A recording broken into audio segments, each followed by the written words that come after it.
Sim, o Ibovespa tem um Sharpe muito ruim, né? Quer dizer, você tem um retorno, mas se você ajustar pelo risco, pelo quanto ele oscila, vira um Sharpe ruim.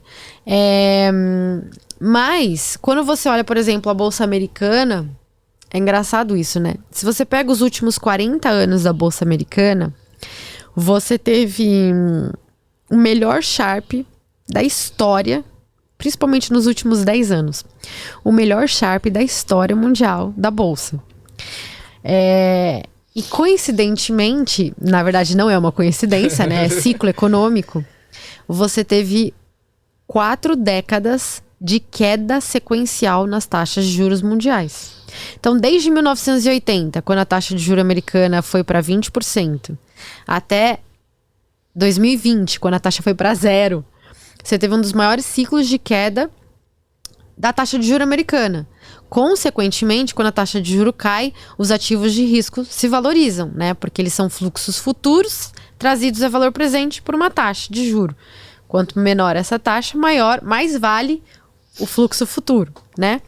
Então, você traz a valor presente, fica um bolão muito maior. Resumindo, as ações subiram muito. E como elas subiram muito por conta da queda de juros, o Sharpe da Bolsa foi muito bom.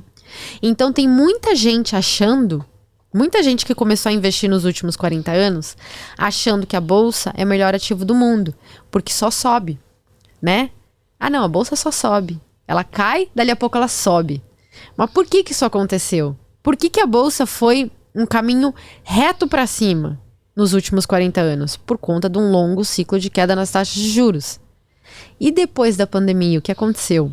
Aumento de inflação mundial. Muitos países deram estímulos absurdos, nunca antes vistos na economia, e isso causou muita inflação. E agora a gente está no sentido oposto, a gente está num ciclo longo de aumento de taxas de juros no mundo. O que está acontecendo com as bolsas ao redor do mundo? Paradas ou caindo. O Sharpe da bolsa desabou. E o que está acontecendo com os títulos de renda fixa? Retorno, 0 de risco. Então, quando você pensa numa carteira, como é que eu vou montar a minha carteira?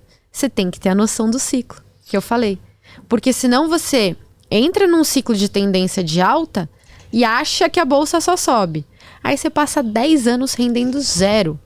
Enquanto o seu colega que investiu num Tesouro Selic dobrou o dinheiro dele 2 vezes depois de 5 anos. Verdade. E ainda tem o fato que muitas pessoas ficam sem entender, porque enquanto isso tem gente ganhando dinheiro com renda fixa e não com ações, mas tem muito seguidor meu mesmo que fala, mas eu tenho R$1.000 e eu peguei R$500 e investi em fundos imobiliários e 500 eu investi em ações, mas eu comprei 10 ações e 10 fundos imobiliários e aí tipo um sobe, o outro desce, o outro cai, acaba negativando, você perde mais do que ganha, enquanto isso os investidores de renda fixa estão lá ganhando dinheiro e valorizando o patrimônio. É isso, assim, o mercado financeiro, você tem que imaginar os ciclos econômicos e o mercado financeiro como uma correnteza.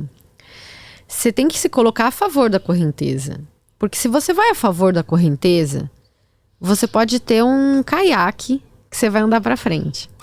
Se você vai contra a correnteza, você tem que ser o melhor remador, o mais forte, ter a melhor pá, o melhor barco, o mais motorizado, e mesmo assim você pode ir para trás, né? A depender da força da correnteza.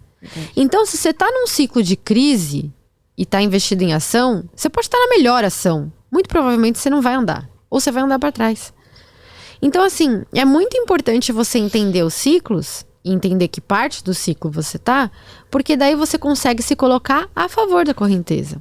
Quais os ativos que mais vão se beneficiar desse cenário? E aí você não fica brigando, né, com a realidade. Você só, você vai fluindo. Sem esforço, você vai muito bem. Por exemplo, se você pega o super ciclo de commodities, se você investiu durante os 5 anos do super ciclo de commodities, se você investiu, em média, nas 15 melhores ações, você ganhou 10 vezes o que rendeu o CDI na mesma época. Se você errou e escolheu as 15 piores ações da bolsa no super ciclo de commodities, você perdeu 20% do seu patrimônio. Se você errou assim feio, das 500, você escolheu as 20 piores. Se você fez a mesma coisa na era Dilma, que foi uma era que a bolsa ficou de lado e caiu, Se você acertou as 15 melhores ações, você ganhou 2 vezes o CDI. Só 2 vezes. O outro era 10. No Super Ciclo, só 2 vezes o CDI. Se você errou as 15 piores ações, você perdeu 85% do seu patrimônio. Olha isso. Diferença. Essa é a diferença de você andar a favor da maré e contra a maré.